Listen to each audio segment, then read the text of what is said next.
घर में एकदम शुद्ध भोजन करें, ये उल्टी सीधी चीजें ना खाएं। ये मत सोचें कि अंडा तो शाकाहारी होता है, अंडा खा ले, बोले उसके अंदर भी जीव होता है, उसके अंदर भी जीव होता है।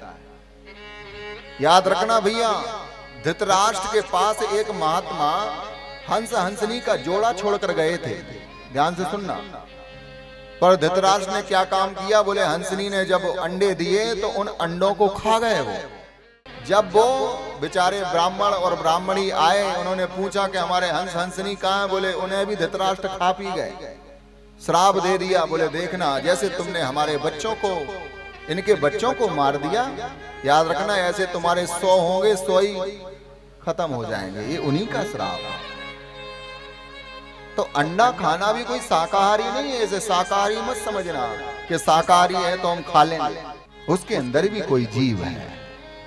बोलना पड़ेगा, थोड़ा जोर से बोलना पड़ेगा। 4 स्थान दिए, 5वां स्थान स्वर्ण में दिया।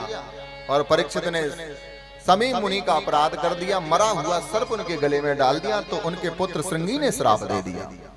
इति लंघित मर्यादम तक्षका सप्तमे हनि दक्ष यतींस्म कुलांगारा नोदितो मेत द्रुहम। जिस राजा ने मेरे पिता का अपराध किया, वो राजा 7वें दिन तक्षक के काटने से उसकी मृत्यु हो जाएगा।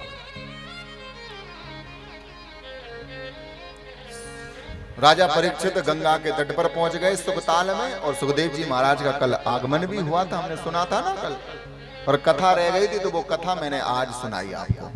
बोलो सुखदेव जी महाराज की जय, बोलो वेद व्यास जी महाराज की जय। तत्राववदो भगवान व्यास पुत्रो यद्रक्षया गामड मानो नपेक्षा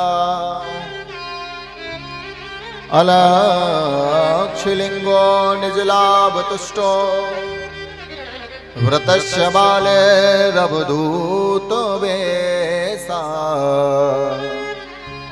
व्रतस्य बाले रवधूत वेसा तत्रा भवद भगवान व्यास पुत्रो यद्रक्षया गामट मानो नपेक्षा अलक्षलिंगो निजलाभ तुष्टो व्रतस्य बाले रवधूत वेसा। बोले सुखदेव जी महाराज का आगमन हो गया, और परीक्षित जी महाराज ने बड़ा प्यारा प्रश्न किया कि हे गुरुदेव, हम आपके चरणों में बैठे हैं, मुझे 7 दिन, ये नहीं कहा कि मुझे 7 दिन में मरना है, क्या कहा, बोले म्रियमाणस्य सर्वदा, बोले जो मरने वाला है उसे क्या करना चाहिए। 7 दिन परीक्षित को मिले, और कोई 8वां दिन हमें मिलने वाला नहीं है। बताओ कोई 8वां दिन मिलेगा किसी को? अरे सोमवार मंगल बुध गुरु शुक्र शनि और रवि, इन 7 दिनों में ही सबको जाना है, कोई 8वां दिन अलग से नहीं आएगा। तो राजा परीक्षित ने कहा कि मेरे लिए अकेले के लिए प्रश्न नहीं किया, बोले हर व्यक्ति मरने वाला है, उसको क्या करना चाहिए गुरुदेव? प्यास लगती है तो पनघट की याद आती है, शर्म आती है तो फिर घूंघट की याद आती है। कितनी रंगीन कहानी है ये जिंदगी की, उम्र जब ढलती है भैया तो मरघट की याद आती है।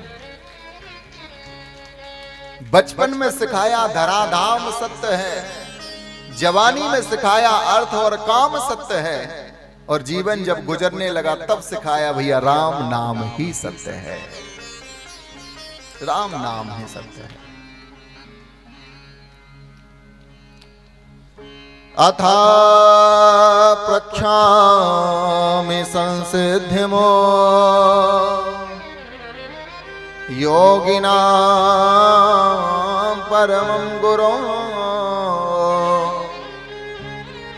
पुरुषस्य यद् कार्यमो म्रियमाणस्य